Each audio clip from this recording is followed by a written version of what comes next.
And you know my life motto, if you're not hard, you're soft. If you're not hard, you're soft. If you're not hard, you're soft. If you're not hard, you're soft. If you're not hard, you're soft. Hard and Soft Pro Wrestling, bringing you up to date on everything that's going on today, the past, and anything that's requested by the nation. We appreciate Hard and Soft on top of the game. Chris Hard, you know the name. Got all the facts about wrestling, man. If you not hard, you soft. If you're not hard, you're soft. If you're not hard, you soft. If you're not hard, you're soft. Yo, the name is Randall. That means I'm always soft. Here with my bro, podcasting like it's our job. The pod hits hard, might leave you in shock. Cause if you're not hard, it's okay to be soft. Welcome to the Hard and Soft Pro Wrestling Podcast. Yo. What's up, Hard and Soft Pro Wrestling Podcast Nation? We're back at it with another episode. And here we go. We're going to be covering SummerSlam 92. Bret Hart versus the British Bulldog. But hold on a second. Let me introduce myself. This is Big Hard coming right at you with my little bro, the Big Softy, who's always ready to hit you with the Vanilla Frosty, Randall. What's up, bro? How you doing tonight, man? Welcome to the Hard and Soft Pro Wrestling Podcast. Not only to you, Big Hard, the biggest heart of them all, but also to the millions and millions of Nation members. Big Hard, what up, dude? That's right, man. I mean, look, man. We're coming up on this year's SummerSlam, and when we were thinking about doing an episode, this was your pick, man. I mean, 92, and we're gonna cover, of course, the whole card, but then we're gonna go ahead and do the watch along of the main event. Bret Hart, your man, versus the British Bulldog. Why'd you pick this match, man? Yeah, you know what? When we said we were gonna do SummerSlam predictions, and you said we should do like one SummerSlam match, this is the first match that came to mind. Bret Hart versus Davey Boy Smith, the British Bulldog, 1992, Wembley Stadium. And you know what? This year, we got AEW going to Wembley Stadium. And I mean, they're selling tickets by the millions. And millions of the AEW fans. Yeah, I mean, the place is going to be a sellout. But this was a sellout at Wembley Stadium. And I mean, they had the Hart family there.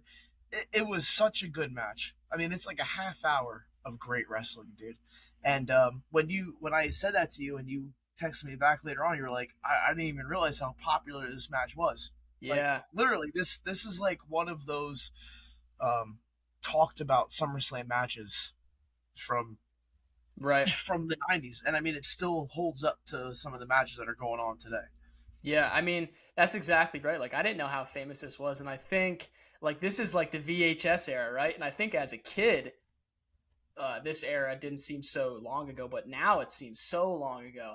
But yeah, I mean, just scrolling through Wembley Stadium here in 92, I mean, the first thing I thought of was how over these guys were. I mean, I watched the Macho Man come out and Ultimate Warrior, and these guys got huge pops from just like an atomic press.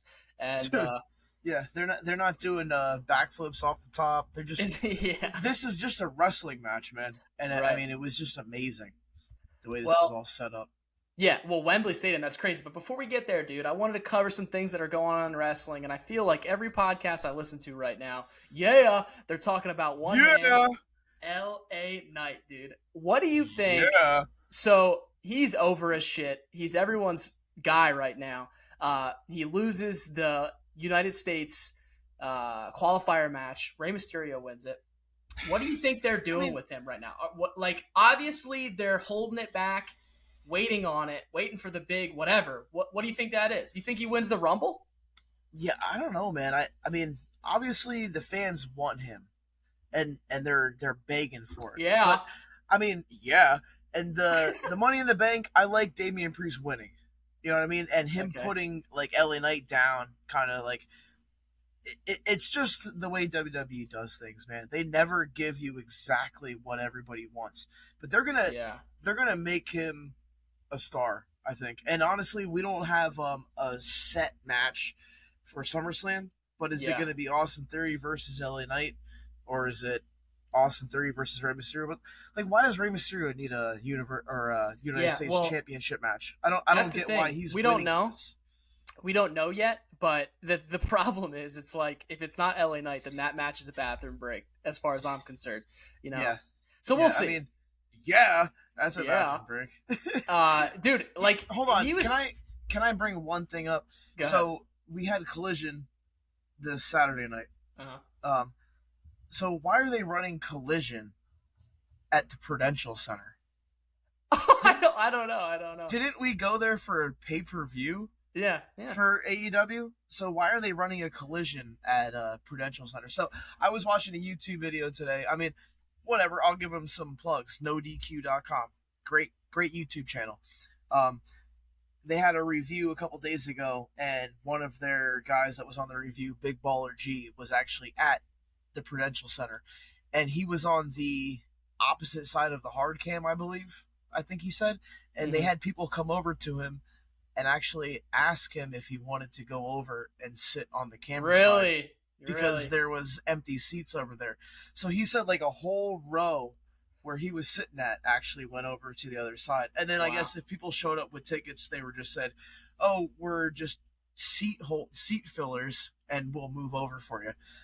Oh, but wow. I mean, I'm not trying to say anything bad, but why are they doing a Collision at the Prudential Center? That doesn't make any sense. Like, they should be going to little arenas. I don't know why they're doing that. It's I don't think AEW's model is to draw money. I'm telling you. So like, half crowds, it doesn't bother the mega millionaires that they are. And you know what? This guy that was at the thing too said that before the show and after the show, Tony Khan came out and was like, being like a big mark for himself, basically. Wearing his $45 Adidas shoes that he wears out in public. Tony Khan, dude. That's besides the point. But I was just kind of confused, and then they're bragging about how they're selling at Wembley Stadium. Well, yeah, because no one's been at Wembley Stadium in how long? Well, do you think, when's Wembley? It's late August, right? I think. Yeah, I think late August. Is there any chance that the main event is not Omega Punk? Oh, that's got to be the main event, dude. Like, what else do they have? That has to be. What else do they have? I mean, I know, but we're not here to talk about AEW today.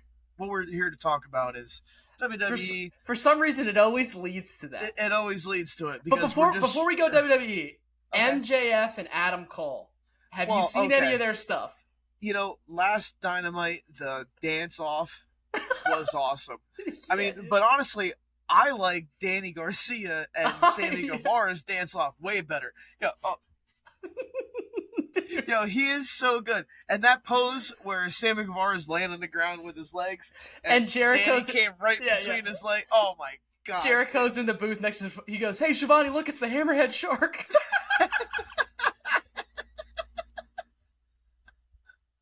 Jericho's part of the nation. Jericho's a mark for the Hard&Soft Nation. Oh, he's gotta be, man. Like, when MJF and Adam Cole first started, like, their thing, like, when MJF does anything but just a no good classic heel, you're like, what are you doing? And then, like, he gets so entertaining that I can't not, like, just smile when they're on camera. I think their stuff is awesome. It is awesome.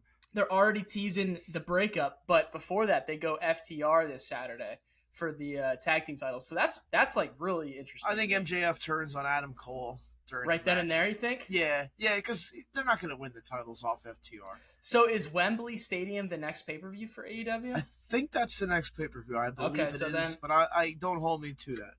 Adam Cole and MJF would draw. Did you see Blood and Guts?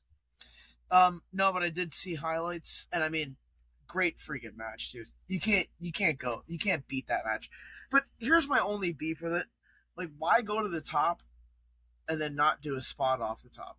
Yeah, that was strange. So, like, it was cool and all, like, the suplexes on the top. Yeah. And I don't care. They don't have to go off the top. But don't even go on top. Yeah. And, I mean, who's up top? Wheeler Yuta? Dude, yeah. Okay. He is... Okay. I'm like, I don't... why do I have to invest into Wheeler Yuta just because I like Jon Moxley? Yeah, it's like you have to. It's a rite of Do you know what I passage. mean? It's complete BS. I'm gonna But get you a Yuta shirt. I Come don't on, know. Big No, Hard. I mean then that has to be like some type of punishment thing because Yeah. yo, the Nation of Domination is coming to Quakertown Farmers Market. Dude. Or I think we should go to the Hamburg Fieldhouse September 16th.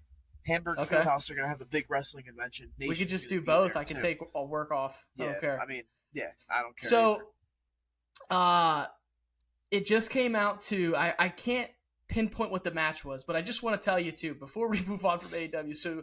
So Mac and Cheese, your boy Mac and Cheese Meltzer, he awarded another. It was FTR versus Juice Robinson and Jay White, and I believe they're 2 out of 3 falls. It was a 5.25 star match. This makes the 23rd 5-star match in AEW history since 2019. 23. And how many? What do you think about that? And how many 5-star matches does WWE have? How many 5-star matches does Kurt Angle have? 0. 0. It's ridiculous. I mean, Kurt Angle versus Shawn Michaels at WrestleMania. Come on. I don't get it, man. Mac and Cheese, he can say whatever he wants to say, but you know he's very biased. Obviously, we know this. It's all the... If you're from Japan or Kenny Omega and you wrestle 12-year-old girls and invisible opponents, then you're the man, you know? Or if you wrestle with your hands in your pockets, I guess you're freaking amazing, you know? Yeah, man. Must be amazing. Anyway, before we get to our main event of the evening, we're going to predict the card for this SummerSlam. It's going to take place August 5th. And I don't know, Big Hard, what you got going on, but I'm smelling a live podcast August 5th. I'll tell you that. Yo, dude, we should go live August 5th for SummerSlam. That's a Saturday, right? Yeah. And you know where we're going to be August 6th? Where are we August 6th? Pandora's Box. Oh, for Philadelphia, Pennsylvania, to meet the one and only, the hardcore legend, Bang Bang! Bang Bang! Did we get to the text? Your mother's a whore. Where did that shoe come from? But we're going to meet Mick Foley, man. It's going to be amazing. That's going to be an awesome. One of my all-time favorites. I mean, that's crazy. I got a special figure getting delivered to Mom's house just for him to sign. Speaking of Mom's house, I'm in Wawa today. Guess who I ran into? The Blue Meanie. The Blue Meanie, dude. He was there again. Yeah, he was getting lottery tickets, and I'm walking by, and I don't know. I'm the big softy, and I don't want to, you don't want to get bothered by a mark at Wawa. But I walk by, and I'm like, you know what? This is the second time I've seen him there. I walk by, and I go, hey, what's up, Meanie? And he just goes, hey, how are you? And I walk out. That is so cool. That was today. So cool. I peeked. Yeah, the Meanie is like one of the nicest guys I've ever met in my life. Yeah. He's so cool to me and you every time we see him, and he doesn't have to be. And I don't know if he probably doesn't remember us, but he literally acts. He doesn't remember. He literally acts like he does, though. You know what I mean? He acts like he's known us for years. He's like such a nice guy. Next time you go up to him, to be like, "Hey, Meanie, you remember me?" And like literally every time I go to a show, I will go up and get an autograph by him, and I have like 5. I really don't care. I just keep getting Meanie autographs. What a guy! Care. Yep. What a guy! What a guy! Maybe Meanie shows up at this SummerSlam, but first, my God, Meanie versus JBL. The first match of the card, Ricochet here we go. versus Logan Paul. What do you think of this, Chris? I think it's a cool story. This is actually going to be a good match because honestly, I really usually hate the celebrities, and honestly, I do hate Logan Paul, but he performs, dude, in the ring. And people were booing him at the Money in the Bank match, and he did 2 awesome spots. I mean, that frog splash to Damian Priest on the ladder out on the outside, and then that screwed up Spanish fly. That was nuts. Through the table. I mean, come on. Ricochet just said we're going. He pulled the New Jack. Dude, he was like, yo, come on. Amazing. I'm actually going to go Logan Paul here because Logan Paul's been losing. And I mean, it's been a lot of multi-matches and this and that. But I think he needs a solid win. Yeah. You know, and I don't think he's going to get like a cheap victory. I think he's actually going to win clean over Ricochet. Yeah. All I got to say about this match is I feel bad for whoever's on second. That's a bathroom break and a half after this. And me and you, we pull no punches. We don't like the dips and the dives and the non-realistic gymnast stuff. But this is going to be that, but I think it's going to be different because that's the story, right? It's like who can outdo each other.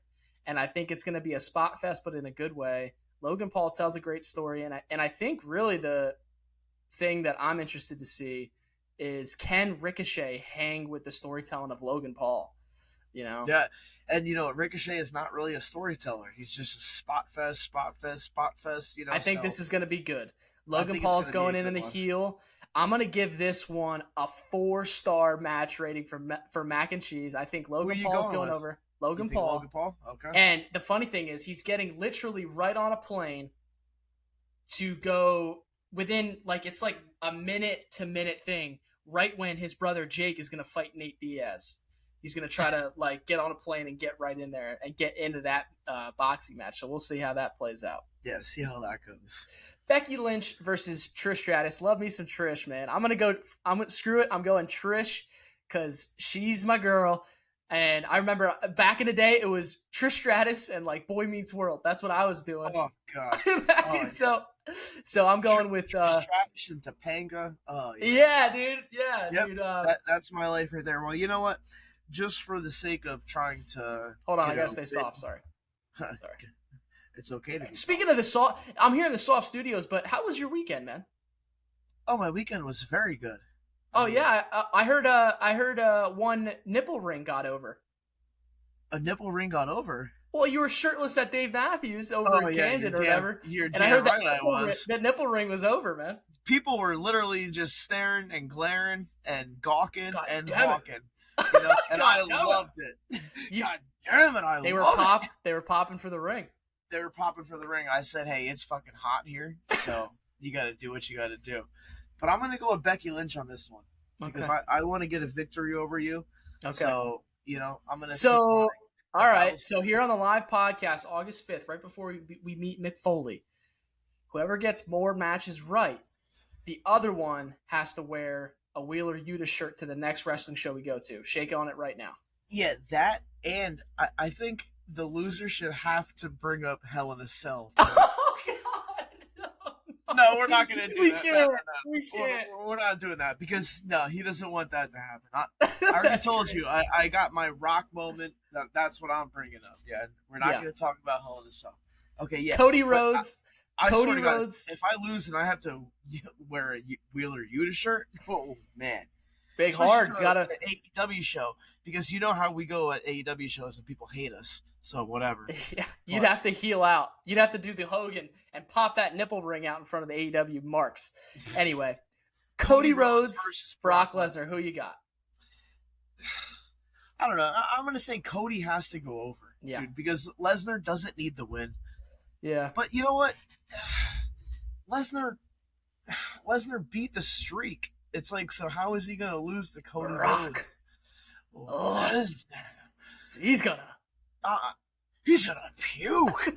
So I'm going to go with Cody Rhodes here. Yeah, me too. Yeah. I think that's a little, I don't know. I mean, I'm a Brock Lesnar fan, but I think it's a little, it's been a while since Lesnar's had a great match. So it's almost like you kind of know what you're going to get. So I'm a little tired of it. I don't know. I think Cody Rhodes needs this victory anyway to kind of get his momentum going and his story going. So yep. The United States Championship match. It's LA Knight or a bathroom break. But I'm going to say I'm just going to guess that LA Knight isn't in this match and he's going to retain the title. Yeah, Austin Theory. Austin Theory retains. Because if they haven't announced the match yet with LA Knight, then yeah, Austin Theory's going to beat Rey Mysterio. They're going to give him that rub, which really doesn't give him anything anyway. So whatever. Austin Theory wins. Drew McIntyre versus Gunther for the Intercontinental Championship match. Gunther's been the champ for a very long time. I love Gunther. Over 400 days, man. Yeah.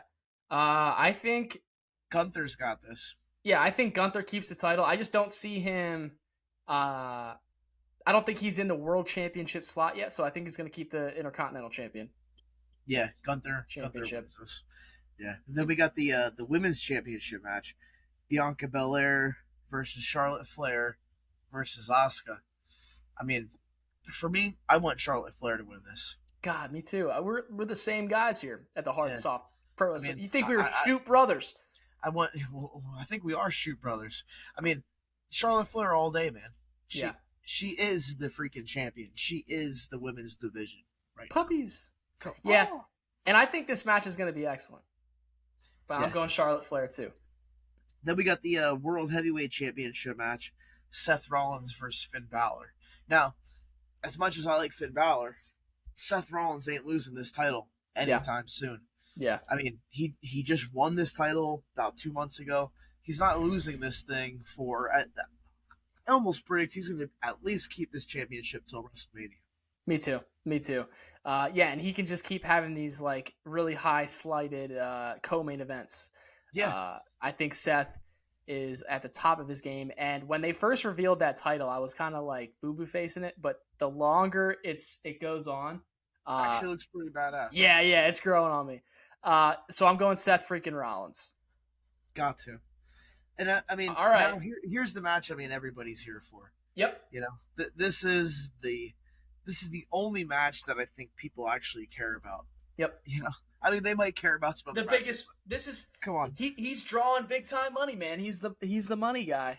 This is Roman Reigns versus Jey Uso, and I mean, you can talk anything you want on Roman Reigns, but he's the only reason that the Usos are so relevant today.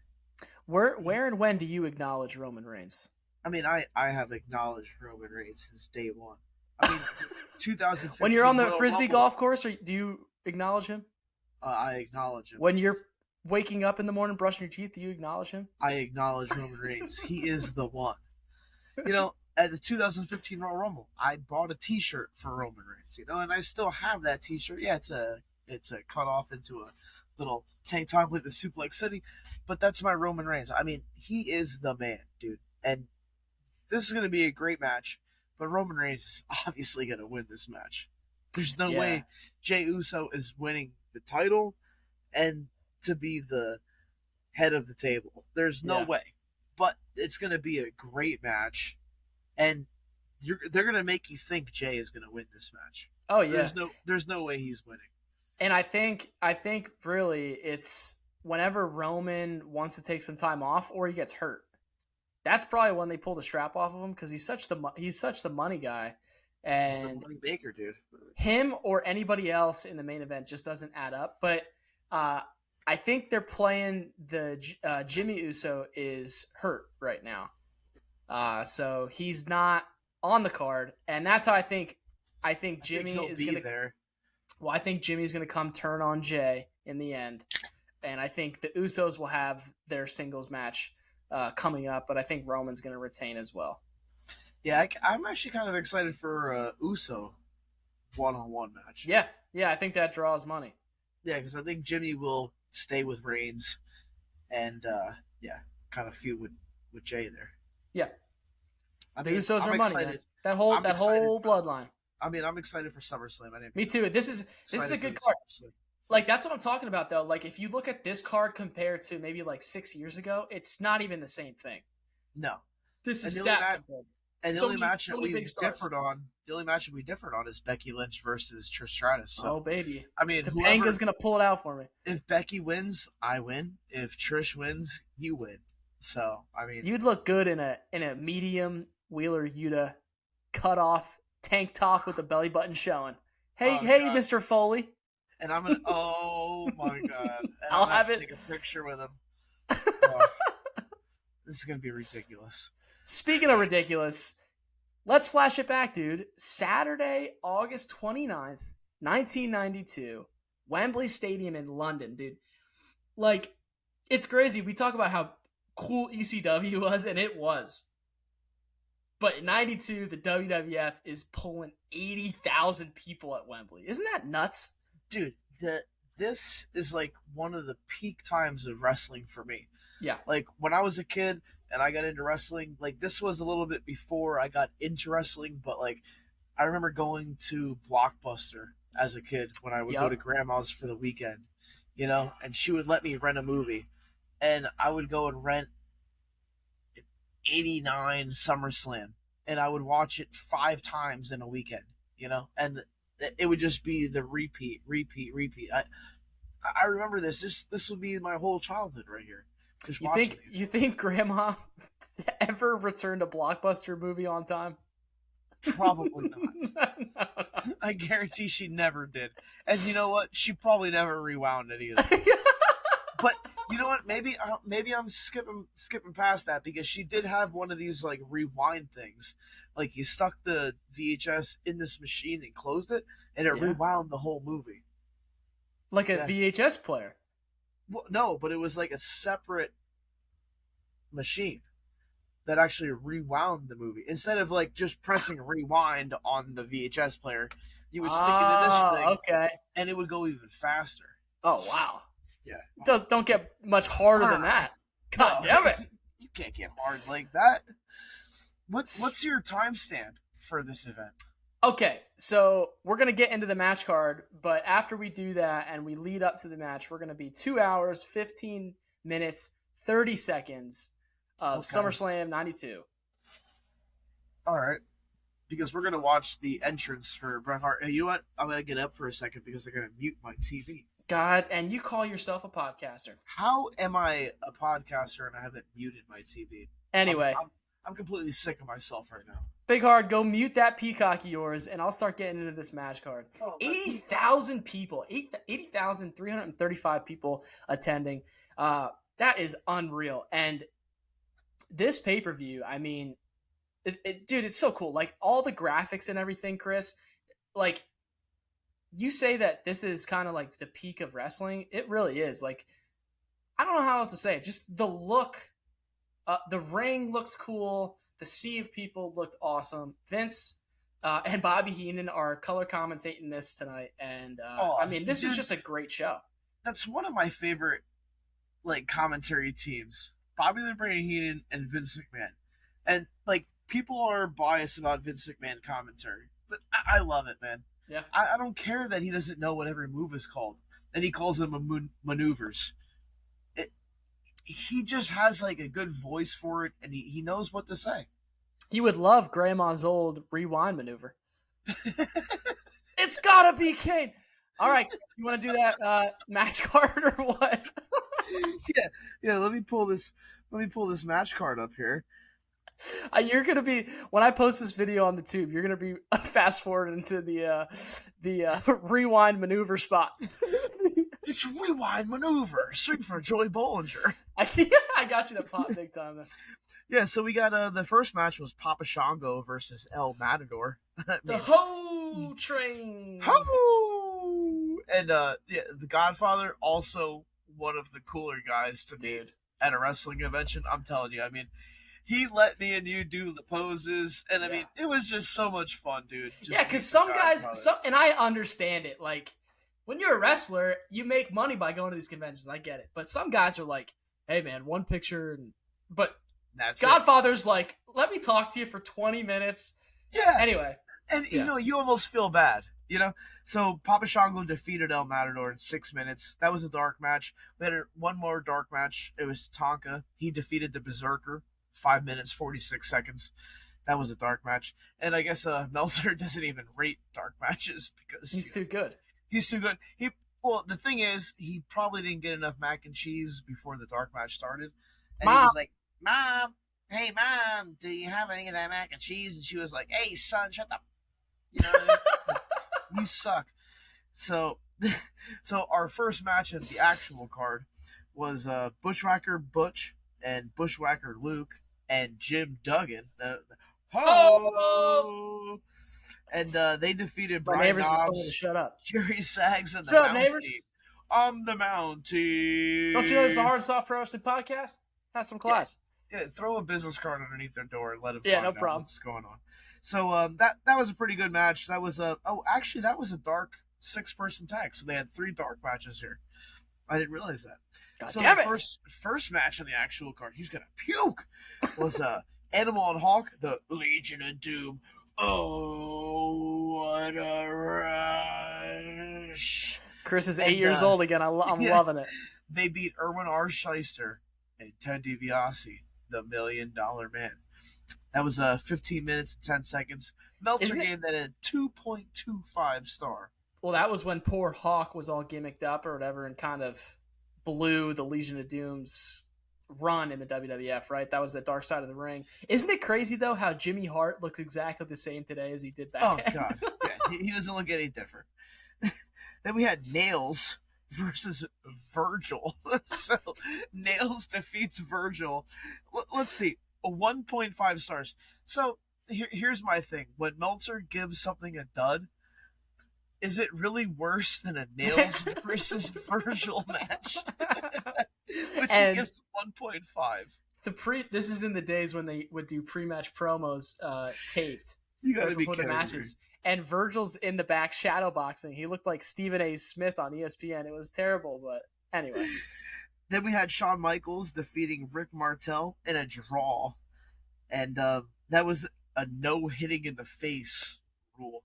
And that was 1.5 stars. And that's because Rick the Model Martel didn't want to get that was my favorite no face hit match ever. Oh. God damn it. God damn it. Then we had Earthquake and Typhoon, the natural disasters, the champions. Could you imagine going into a work interview and the guy interviewing just puts a trash can on the table and goes, "So, I hear you have a talent there, pal. Can you? He's Can you puke? And then you do that, and then you get out and you call your mom and you're like, "Yeah, I think I got it." Hey, Mom, I think I got the job. Well, honey, why do you think you got the job? Well, I puked. You know, I did what he said. He said, puke. Either WWF or Jackass. Anyway. So, the Natural Disasters, they beat the Beverly Brothers, who is Bo Beverly and Blake Beverly. And if you ask one of our good friends, Brent Zapp, he will tell you that the Beverly Brothers are his favorite tag team, and that's his favorite theme song. I guarantee you. Yeah. Wow. So, Zapp, I hope you're listening.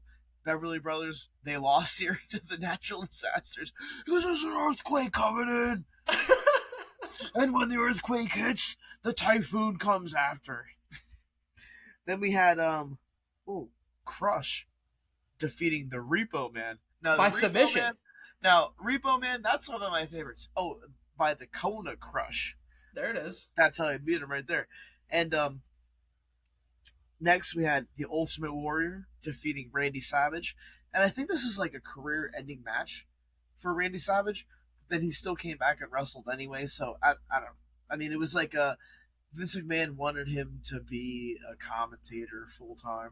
And then he lost this match, and then like a year later he came back anyway. So, you know, career matches really don't mean anything because Ric Flair lost at WrestleMania to Shawn Michaels, and then he went to TNA and wrestled more. So didn't Flair just wrestle last weekend? And then he just wrestled last week in an indie show.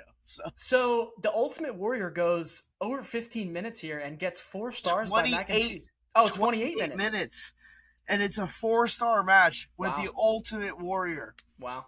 How many 4-star matches does Kurt Angle have? How big is Batista's dick?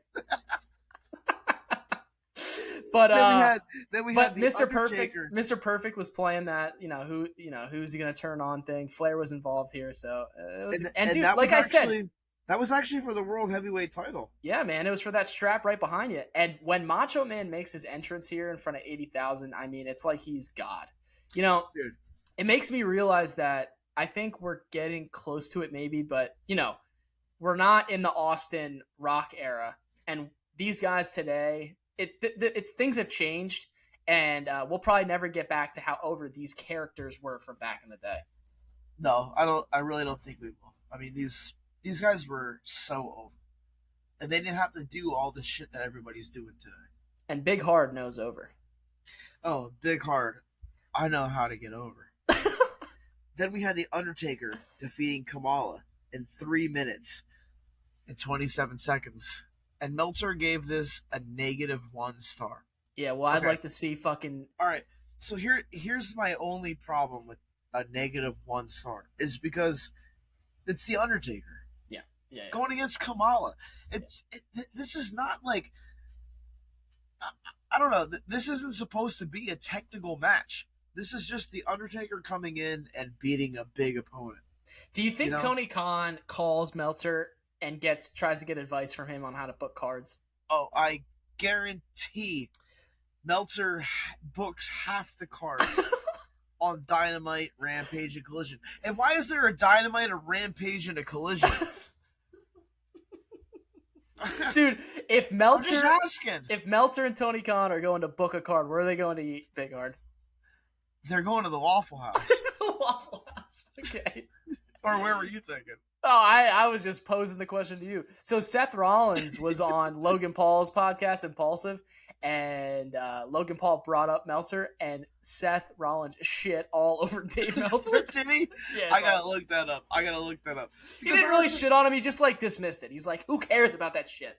And it's just like, it is what it is. But why do people hold what he says in such high regard? I don't get it. I don't get it. Like, are people thinking like that about us? Oh, Hard and Soft said it's a 1-star match. Oh, I praise you. I don't get it. I just don't get it. Well, Meltzer got over big in the steroid trials a little bit. He was getting some coverage. But then before that, obviously. And that's only because he was talking shit on Vince McMahon. Right. You know what I mean? The behind the scenes stuff was so big back in the day. It still is to this day, obviously, but that's how Meltzer got over so big, and anyway. Good old You're a Meltzer mark. We all know it. Oh, I'm a total Meltzer mark. But hold on. I'm gonna get you a Wheeler U to front and a Meltzer back T-shirt. I seriously hate your guts. Sorry. I don't even think you're my brother anymore at this point. But here's the match that we came to talk about. It's the British Bulldog versus Bret the Hitman Hart. So Bret Hart's the champion going into this match, and I guess I'm not really spoiling anything. This is from 1992. Davey Boy Smith comes out and wins this match. Wins the Intercontinental Championship in his homeland. Yep. They're over here in England, at Wembley Stadium. He's got his wife in the crowd, I think. Yep. Hart family all around. I mean, this is just such good wrestling right here. Yeah. And it's crazy, too. I mean, we had the world title on, and now the main event's the Intercontinental title. Back in the day, dude, the Intercontinental title was huge. If you had the Intercontinental title, that meant you were the next in line. Still, Vince would say, well, God damn it, no one cares about the Intercontinental title. God damn it. I care more about the Intercontinental title back in this day than the world title. I mean, who had it? Ultimate Warrior had the title back then. Yeah. And he's a shitty wrestler. Hey, watch your mouth, dude. But here we go. Bret Hart and the British Bulldog, Intercontinental title. It's the main event, and there's a reason why this is the main event. And yet, Macho Man was in that world title match, but you don't beat Bret Hart versus Davey Boy Smith. Do you wake up and put that title on? Be honest. This title right here? Yeah, that title right there. Yeah, so I wake up and I'm in my underwear, and I put that title on, and I go down the stairs, and I brush my teeth, wearing that title, looking at myself in the mirror. And then I take it off, and I put it in its respective bag. It sucks because it's probably true. It's safe. Oh, this is so true. 5:25 in the morning. Yeah. I'm in the bathroom brushing these teeth with this title around my waist and my undies. That's right. Damn right. The gold around the waist and the steel around the nipple. So I mean, I did a poll this weekend, and I mean, there was way more hards than softs in my answers. I think you have a lot of closet softs out there. It's not always fun to explain your softness to everybody, right? So a lot of closet soft people. I'm out in the open, man.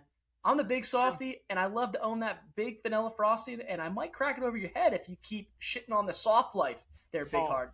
Better stay in your lane. I'm going to try my best to not do that to you. Anyway, 2 hours, 15 minutes, 30 seconds into SummerSlam 92. And Chris, before we press play, man, I mean, this match is obviously great. I mean, it gets 4.5 stars, and that means everything. It's for the Intercontinental title. Wembley Stadium, sold out. But, dude, the story of this is crazy when you learn how much this match and this main event and this pay-per-view was on Bret Hart's shoulders. Oh, my God. Completely on Bret. Dude, Bret is the man here, dude. Yeah. Like, he's So- coming in the champion, and he's willing to lose that belt.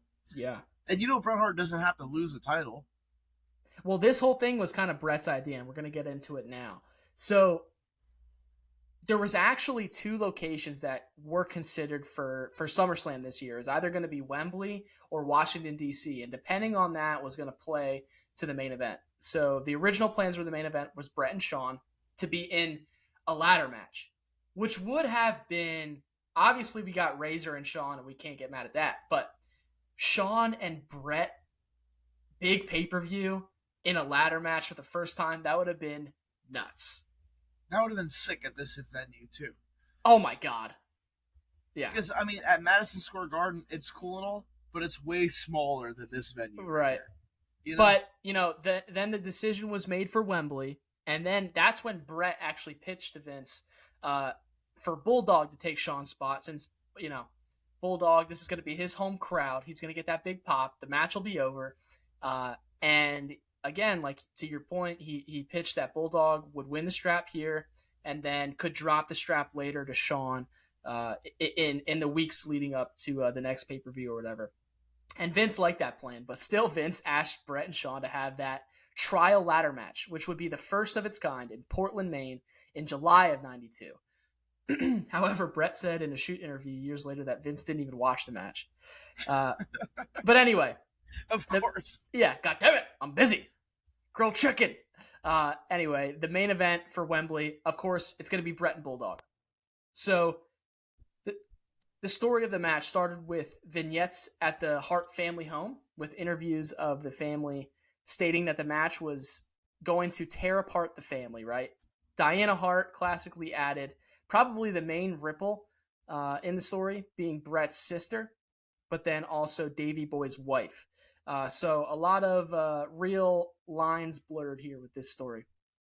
And of course, her loyalty would be tested. The story itself was kind of the classic wrestling stuff, pro wrestling stuff, but behind the scenes, things weren't as routine. Davey actually just got off a suspension from the wellness policy. And it's crazy. I don't know what the wellness policy here in 92 is, Big Hard, but Davey was flunking it. And He was. Weeks before the big show, he was actually hospitalized for a staph infection. Before SummerSlam, Davey hadn't wrestled for over a month, and Davey had kind of like this lackluster attitude about the match at Wembley, which is kind of crazy to think about. But Bret, on the other hand, was completely obsessing over the match. Bret wrote in his book, "I constantly phoned Davey down in Florida, but all Diana could tell me was that he was out with Jim somewhere. I finally, and of course that's Jim Neidhart. I finally, and I'll tell you what, Chris, I don't know who's got a better goatee, you or Jim the Anvil, but Well, actually, mine keeps curving out like this. Like I can't get it to go straight like the Anvil. So I don't know. maybe it's But that you know nipple what? ring. It's trying to reverse the polars of the nipple ring. You know what? Davey Boy at this time too was battling a big drug problem too. Yeah. So Yeah, you know. and we're going to get into that. Yep. I finally tracked Jim down just hours before I was leaving for England, and I was shocked when he told me that he'd just taken Davey and Diana to the airport. Davey was high as a kite when he caught his flight. Jim said he'd been up all night smoking crack with him. Jesus. Jim told me that Davey had a gorilla on his back, and he was worried about him. I wish Jim would just take a good look at himself, too. I couldn't have been more disappointed, and this is Bret talking, I couldn't have been more disappointed in Davey and feared he would end up making us both look bad in Wembley. When I arrived in London, hundreds of fans poured out of the hotel lobby to chant my name in the streets. I set out to find Davey, but who was off somewhere with Diana and his family. I didn't see him. Sorry. My notes. My soft notes here in the soft studios. Hey, you gotta switch your pages, buddy. That's okay. Come on. Hundreds of fans. God damn it. I didn't see him until the required entrance rehearsal at Wembley Stadium the night before the show. When I asked why he hadn't returned my calls all summer, he wasn't able to look me in the eye. This is Bret talking about Davey. Pronouns, pal. God damn it. Pronouns, pal. Davey finally fessed up that he'd been smoking crack with Jim for weeks, and he was now terrified. He's gone back to being the same helpless kid I rescued from Dynamite 10 years earlier. Bret said, "Listen, Davey, just trust me. I'll do all I can to get you through tomorrow." Davey nodded, and I sat him down for a crash course, going over and over our match and making him recite the moves back to me. It was now completely up to me to save our match. So we get to the show. So ridiculous. Yeah. And Vince obviously knows the result of the match, but in one of the more rare occurrences, especially at this time, Vince didn't want Bret to tell him what the finish sequence of the match would be. Vince wanted Bret to completely surprise him, and that tells you kind of the confidence Vince McMahon has in Bret the Hitman. Bret's not exactly a made man yet at this time, right, Chris? Like, no. I mean, he kind of is, but he's only this is a big test. Champion. Yeah, he's only IC champion at this time, so. Bret and Davey get interviewed before their match, and the interviews showed no concern on their faces. However, of course, the interviews were not done live. Davey says that this is a dream for him to be in the main event in his hometown, and it's even a bigger dream to win that IC title belt. Davey says that once the bell rings, he will no longer care about Bret, but he hopes the family can reunite after the matchup. Bret tells the story that he isn't happy with Davey's amount of disrespect, and he's disappointed in Davey for forgetting who introduced him to Diana in the first place. And if it wasn't for Bret, Davey wouldn't have gotten so far in the WWF. Then, and Vince is so smart, man. We go right to Diana to get interviewed in the crowd, which is Davey's wife, and of course Bret's sister. And she expresses her worry that both men are going to hurt each other during the match. So, really good story here, dude. Obviously off camera, but on camera, really good stuff here for the main event. A lot of pressure for Bret here tonight. God damn it! So Bret not only needs to look strong, show that he can main event, draw big money, but he also has to completely take care of Davey and carry him through this whole contest. Bret said, "Davey went out before me to a huge ovation. I was banking on my sense that the British fans truly love me, but would feel that they had to support their fellow countrymen. To all the fans watching via satellite, I'd be a huge underdog. Today I'd break all their hearts and win their undying loyalty. I was betting my career on it. The aisle was so long that my usual entrance music played twice as I made my way to the ring. The picture of confidence in my leather ring jacket. English football horns trumpeted through a crowd of all ages while Union Jacks fluttered in the soft breeze. I was eased by the sight of numerous pink and black signs, and I had the distinct sense that God was with me as I silently vowed to show Vince, Davey, and the whole world just how good I was. As I stood nose to nose with Davey, he appeared to be every bit as determined, both of us unflinching warriors refusing to give way before battle. God damn it. Joey Morella, the ref, gave Davey and me the rules. The three of us momentarily awestruck in the size of the crowd. We pushed off with Davey looking strong and serious. The crowd was ours. The bell sounded. At first, Davey outmaneuvered me with a simple and realistic wrestling, but after only a few minutes, he was breathing hard. Davey muttered, "Bret, I'm fucked." Davey panted as I clamped down in a side headlock. While in the rest hold, Davey says, "I can't remember anything." Bret says, "Davey, just listen to me. I'll carry you." So that's minutes in here, Chris, and we're going to press play now. But just think of that, dude. I mean, the weight of the world is on Bret here. And he has to carry this whole entire match with some guy that he knows is all messed up and doesn't even know what the hell's going on. Yeah. Anyway. So we're 2 hours, 15 minutes, 30 seconds. Chris, big hard with the WWF Big Eagle behind you. That nipple ring on you. You want to hit play on this thing, dude? Yo, let me hit you with a 3, 2, nice. 1, play. Press play on that. Yeah. And God, here we go. We got Bret Hart. How cool is that? What do you think, Chris, of this? Just looking at this. Dude, his ring attire, amazing. Coming out with the championship belt around his waist, leather jacket, sunglasses on. Dude, I mean, this is Bret Hart. Come on, dude. You don't get any better than Bret Hart in this era. Well, and that's exactly the reaction I wanted. And I know you always say that. I mean, let's just get to the I dressed match, up as Bret Hart as a kid for Halloween. As a kid, I had the whole Well, Don't you mean 2 weeks ago? Do it. Yeah, I might do it this year too. But I mean, like, this is the exact outfit I wore as a kid, dressed up. I mean, it's just amazing, dude. We gotta have a Rumble party this year somehow, some way, and we should all dress up as wrestlers. Is there a night that sounds funner to you? It's a big hard. That is the most fun in my life would ever be. I'm trying to think of who I would dress up as. I'd go Ron Simmons. I don't know. I mean, it's Simmons. Yeah, that's a good one. I might go Bret Hart or Randy Orton. I don't know. I mean, Stone Cold Steve Austin. I do have the bald head for it, but Bret probably had the coolest ring attire and music ever to this day.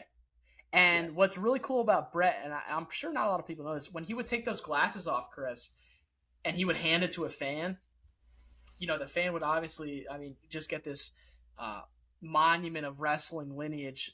He's going to go do it right now. But right on the inside, Bret would actually write the venue and the date for the fan. So that's pretty cool. Dude. Look at that. If I was one of those kids, come on. That'd be the best thing to ever be as a kid. So, while we're watching this, I just want to give a shout out to my boy Limitless over here on Instagram. He went over to Ring of Honor, Death to Dishonor, sent over a video. We posted on the Instagram. We also that was got badass. A YouTube channel.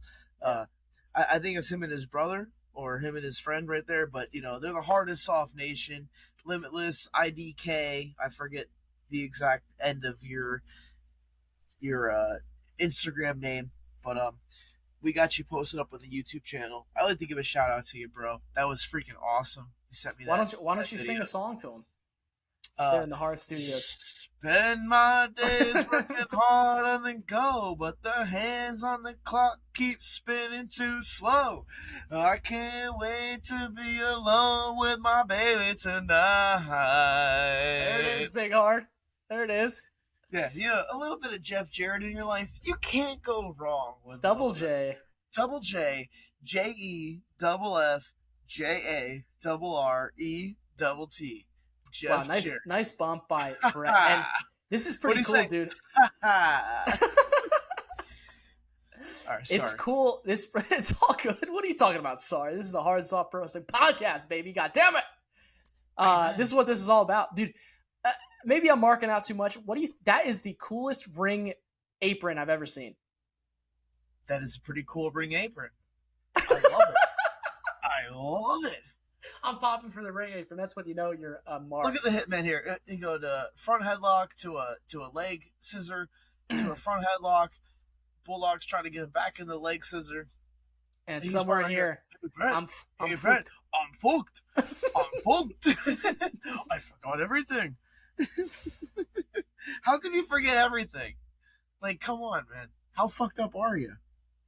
Well, and there's spots here too, Chris, that I just did a little research, and there's kind of botched spots by Davey, maybe not remembering where he's supposed to be or not catching Bret. And Bret, has to not break his neck, first off, but then still make this stuff believable. And that's the thing that just, unless you're a wrestling fan that's watched this for years and years, you just don't notice that stuff. That's why Bret is literally so good.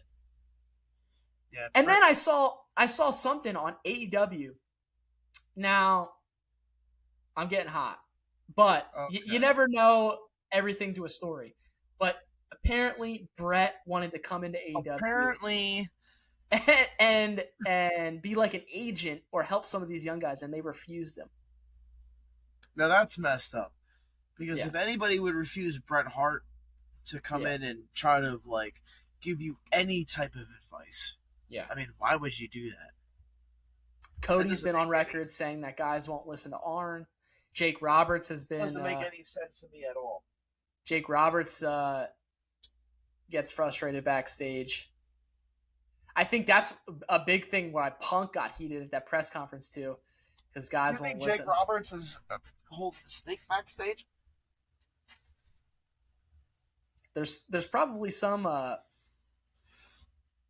see uh, that store, Peter Spinebuster Piper. Tees, has Huh?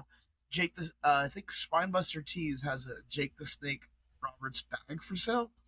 What the And hell's Spinebuster Tees? That's awesome. I thought it's that place in New Jersey, right? Oh. That you sent me.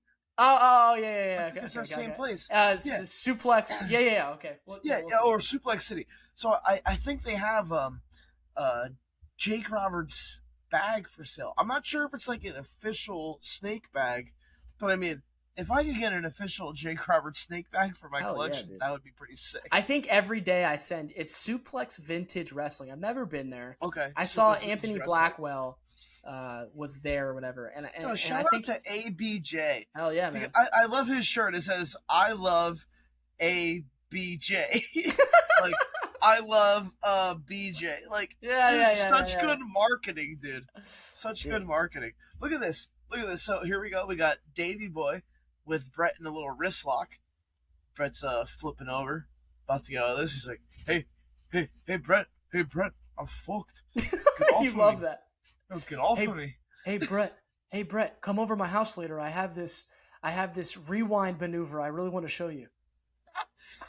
hey, come upstairs. The boxing move. The boxing move. God damn it. Yo, Grandma used to love when I said that to her. The boxing Come on move? up. Yeah, because it was about like Mike Tyson when he got arrested for the rape or whatever. It's like, come on upstairs, I'll show you a boxing move. I remember Grandma used to love it. She popped. Yeah, man. Grandma popped. Grandma was popping. Like, look at, here we go. We got a shot of Diana. Like a look of concern.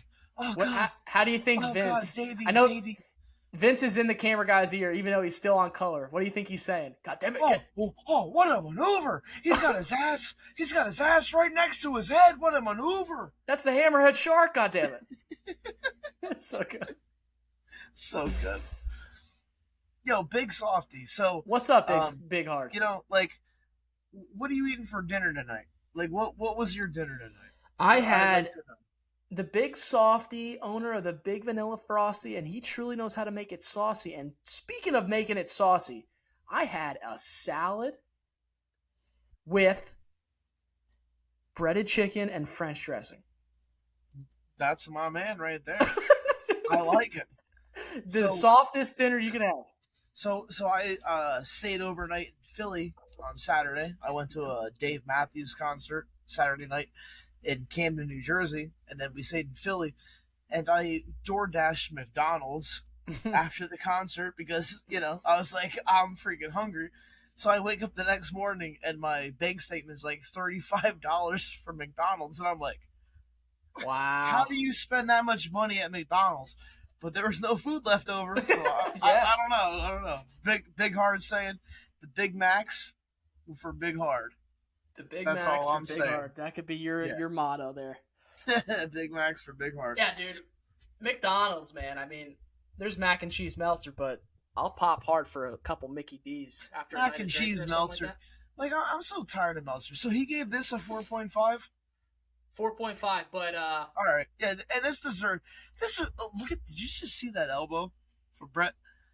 And how Bulldog just sold that. Oh, man. Like, dude, that is look wrestling. At that elbow right there. Yeah, dude, fuck. I'm telling you right now, fuck the suicide dives. You don't need to do that.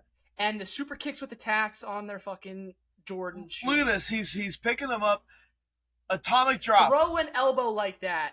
Atomic drop. You know what me and you will do and when we're watching wrestling? Popping. When we're watching, me and you, the wrestling, the true, like, smart marks, we see an elbow like that, we're like, holy fuck, who's that? Dude, that looked like it hit him hard. Look at this. Davey Boy tries to go for the crucifix pin, and Bret hits him with basically like a Samoan drop. Samoan drop, nice. Man, Davey looks like $1 million here, doesn't he? Yeah, so actually, yeah, I don't know his wrestling name, okay? But Big Dick Johnson. I just started a new job 2 weeks ago, and I'm talking to somebody today, and they're actually a independent wrestler. Bret's got him in the side headlock, and he's calling spots, and the camera's look at his right up. The camera's right up on him. his mouth is wide open, but he's doing like ventriloquist type talking.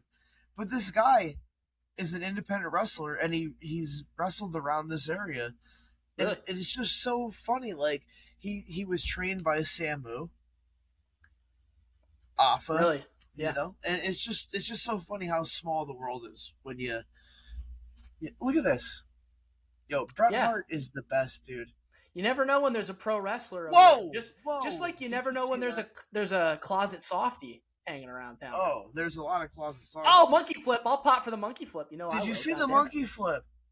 I think I'm gonna hit the pause first for like 2 seconds. I think I'm a little bit ahead of you. Your peacock is always faster than my peacock. Well, because I don't have ads. You know what I mean? I'm not some kind of loser that pays for ads. Hey.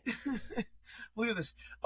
Oh, big boot to the face. Don't make me get hot at T-Mobile again. You know what? I haven't seen. Oh, nice boot, huh? Yeah, I haven't. Man, seen their shit looks snug. Do it this match, but when he does the corner bump, where he does the sternum bump, Bret Hart is like the best at that. Oh, God! You love a good sternum bump. I love a good sternum bump. Nice running, Bulldog. 80,355 fans. Bret Hart going to the top rope. I thought Bret was one of the best sellers of all time. He doesn't usually go to the top rope. Oh, here we go. Uh-oh. That was the Ric Flair spot right there. Nice camera shot there. God damn it. Flair, right in his ass. Pause. Hold on. Let me put my finger in your ass. Oh, nasty bump by Bulldog. This is such a good match, though. I mean, yeah, I didn't know how... Hard&Soft Nation. I'm glad millions and millions of the Hard&Soft Nation. With everybody saying. I'd like to give a shout out to High Side of the what's Jojo Valdez? High Side of the Ring, I think, but don't let me get it wrong here. High Side of the Ring 420. They're probably podcasting right now. Yeah, they go live after every Raw. And One Shot Killers, right? One Shot Killers. There we go. One Shot Killers on YouTube. They are freaking awesome, dude. The King of the Bong style. Yeah, King of the Bong style. And JoJo's actually the Hard&Soft Pro Wrestling Trivia Champion at the moment. Still is. We're gonna have to get back on that. And I'd like to give you guys a shout out because you guys are freaking awesome, dude. I like your content. Yeah. Yeah. And, you guys always shout us out. So, it's freaking awesome because I like getting in your chat room, shouting out. And you guys always shout us out. Big Hard here. You always take a ball. Now, Chris, look at that, dude. I mean? So Bret does a tope over the top rope. Davey doesn't catch him at all. And Bret hooks Bulldog's neck to make it look like some kind of offensive maneuver. I mean, Bret is literally, having a match with a broomstick. Yeah, he's carrying this match. Yeah, Davey is the broomstick in this fucking match. That's crazy, man. I mean, I don't know. He was literally on top of the world, and here he is just crapped out of his mind. What are you gonna do? Which is so sad. Yeah, what are you gonna do? Because here he was one of the biggest superstars. When I was a kid, British Bulldog, come on. Yeah, man. Nice turnbuckle.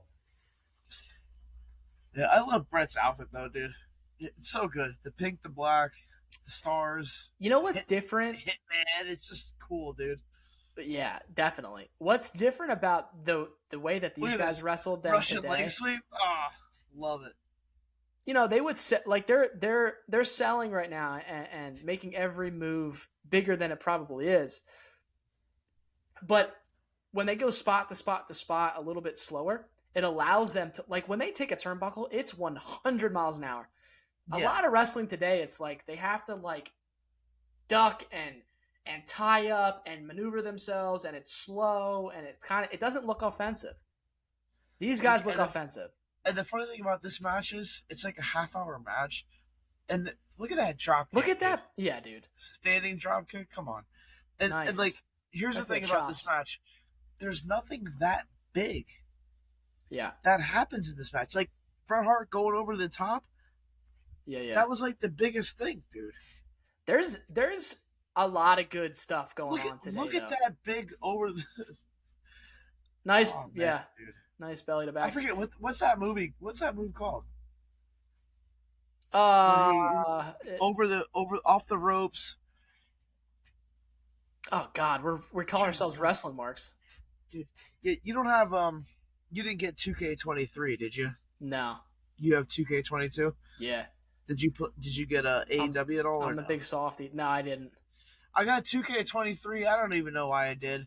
I just got it. Yeah. And I'm tempted to get AEW just because it's like a more of an arcadey feel, but Yeah. I don't know. Like I keep seeing a bunch of videos and it's like a lot of glitchy, and Yeah. I feel like maybe I'll wait till it's on sale. Yeah, I mean, some of their stuff looks cool. But like, Hey Nation, like if you could comment and let me know like if you've had any success with AEW game, or if you think 2K23 is any better. I do think 2K23 is a little bit better with the My Rise mode. I was disappointed with 22. But you know what? There's like 2 versions, and one is a female and one is a male. So like, you can't. You have to like pick and choose what you want to do. But I mean, it's been pretty fun so far. I wish they would do more. Well, I really like how they do. I guess they did Cena this year and Ray. I love that stuff. Yeah, they take it back. And then I really enjoy doing. That's Bray Wyatt DLC just came. Oh yeah. But Bray Wyatt's rumored for SummerSlam. But like, here's the thing. Yeah. Here's the thing about Bray Wyatt. Yeah. Like I love Bray Wyatt. He's gonna puke. But like, it's just like his last gimmick coming back was just so horrible. Yeah. That match with LA Knight and freaking Bray Wyatt, the Mountain Dew or whatever. It was like, come on, that was horrible. I don't know what's up with Bray. I think there's some mental stuff that goes on, and I don't know if he got hurt or something. Exactly what it is. But yeah, I mean, it's a shame because look at his return when he returned at Wells Fargo to the Mountain Dew, whatever that was. It's pretty bad. Remember when we were at the Royal Rumble and the fans were so pissed because Daniel Bryan and Bray Wyatt didn't win, and like Bray Wyatt got eliminated like right away. No, yeah. By Daniel Bryan, didn't he? Bray Wyatt eliminated Daniel Didn't Bryan, Daniel Bryan eliminate? Daniel Bryan eliminated Bray Wyatt, didn't he? No, Bray Wyatt eliminated Daniel Bryan. And then when Bray Wyatt got eliminated, then it was like, okay, everyone was just like, fuck this. Yeah, The Rock came Nation. back to a crowd of boos. Sorry, Nation. That how crazy is that we got to see The Rock? And we don't even think about that. Yeah, but think of how bad the booking was. Like, it was bad. Who gives a shit about Kane, Authority Kane, and the Big Show doing the double choke slam deal over the top rope?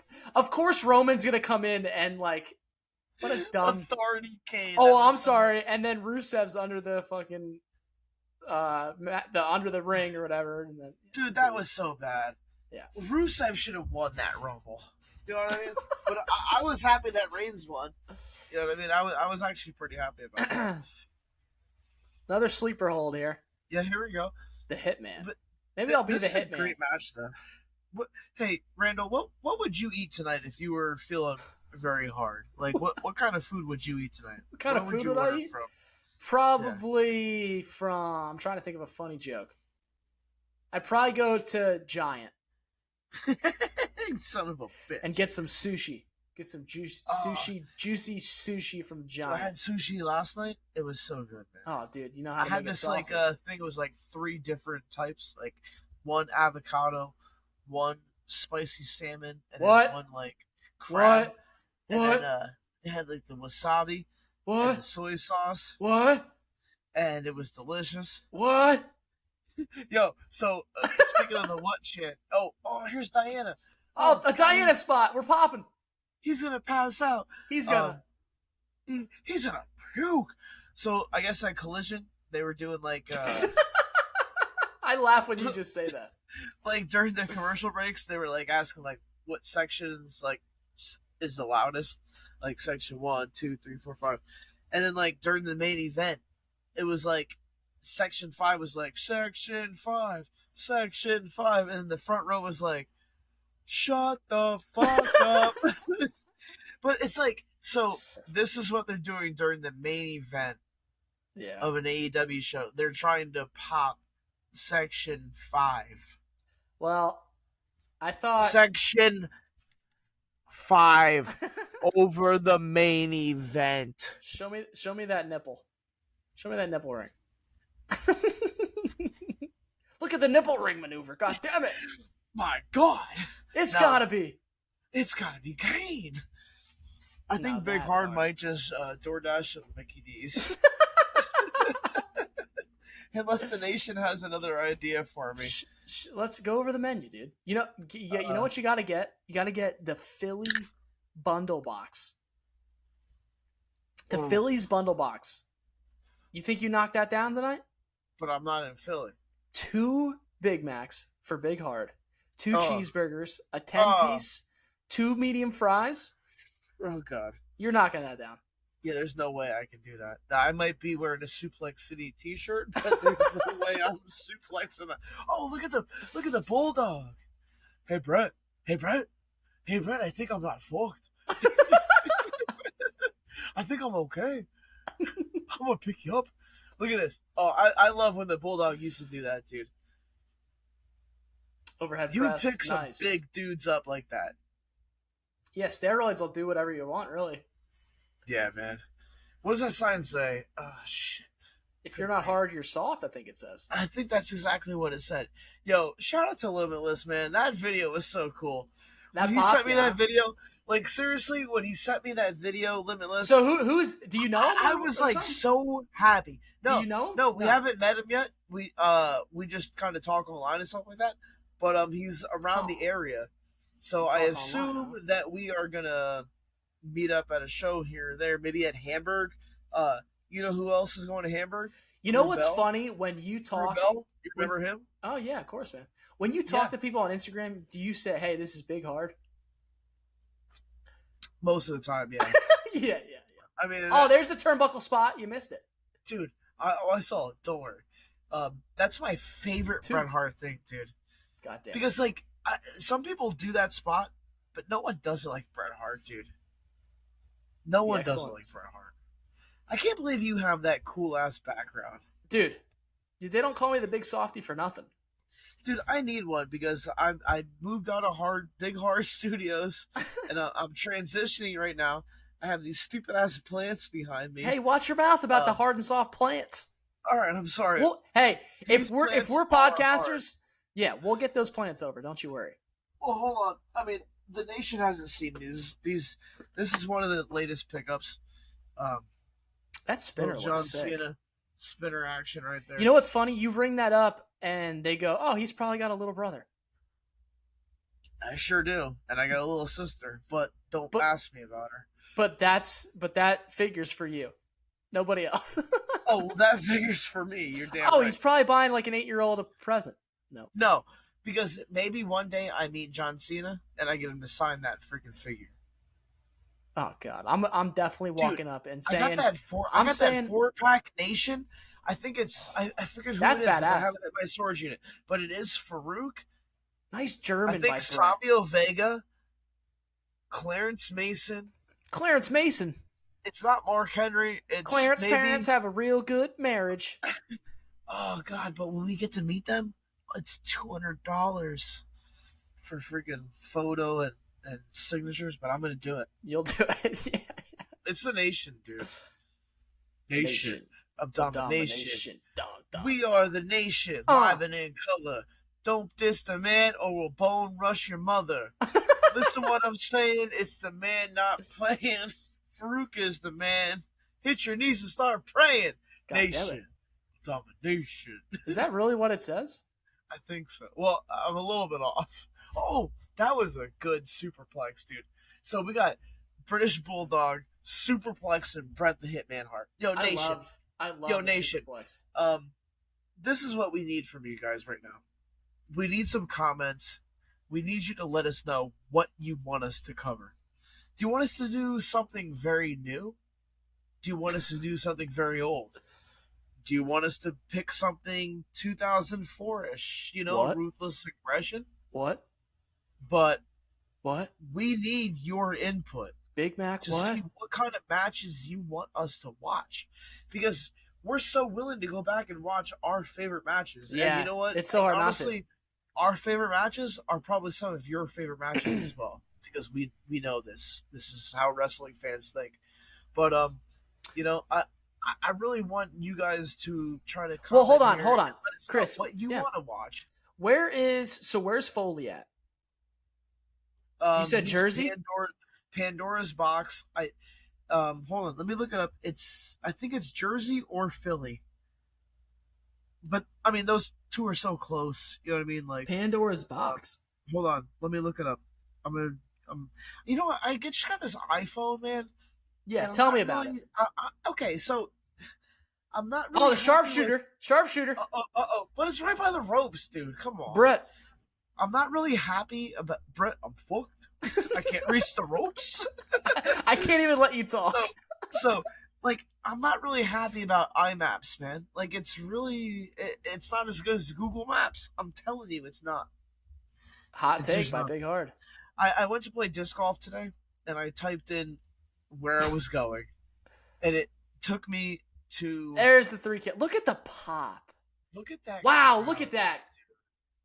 Look at that, crowd. Man. Look at how many people have those freaking foam fingers too.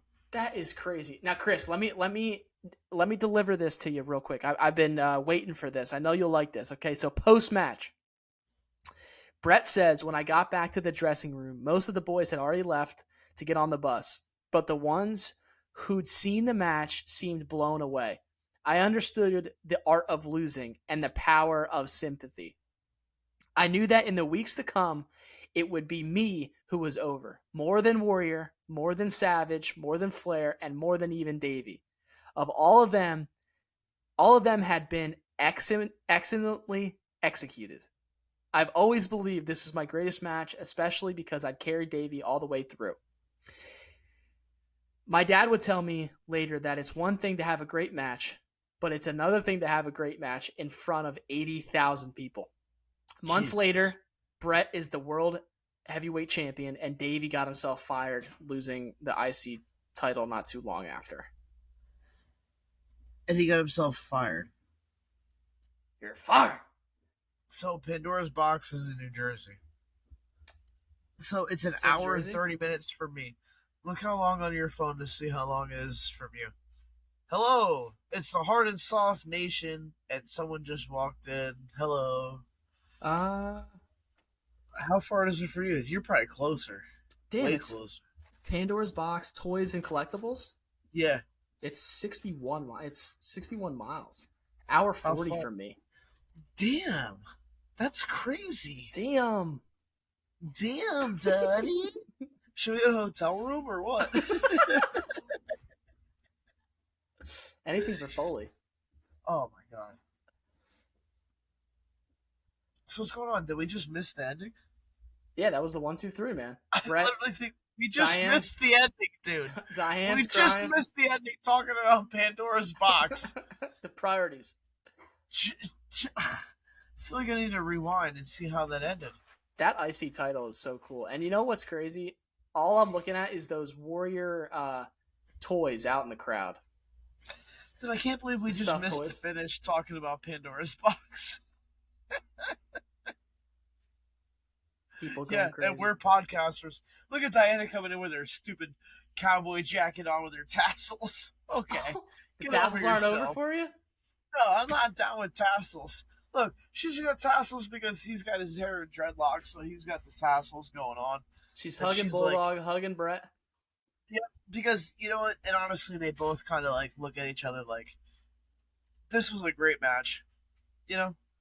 We're Yeah, man. family. And Hell of how, a pick, man. what kind of a rub is that for Bret Hart? You're winning yeah. the IC title from him, and then he's also, like, literally raising your hand. Who does Diana think she is here? Who does she think she is? She is not the queen or anything. Get out of here. I wish Bret Hart would just Sharpshooter clothesline her ass. and throw her in the sharpshooter.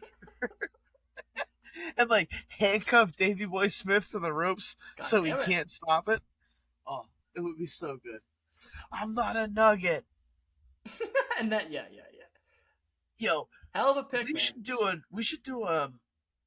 you know what, Nation? Hit us up with some matches that you want us to do. But I think me and Randall over the next day or two, we should do an Owen Hart match. Okay. I know we did Owen Hart versus Bret WrestleMania 10, but we should do another Owen Hart match. He's so amazing, dude. Yeah, man. In all of his matches. When he was with the Nation and he came out wearing like the caution tape and stuff, he was so good, dude.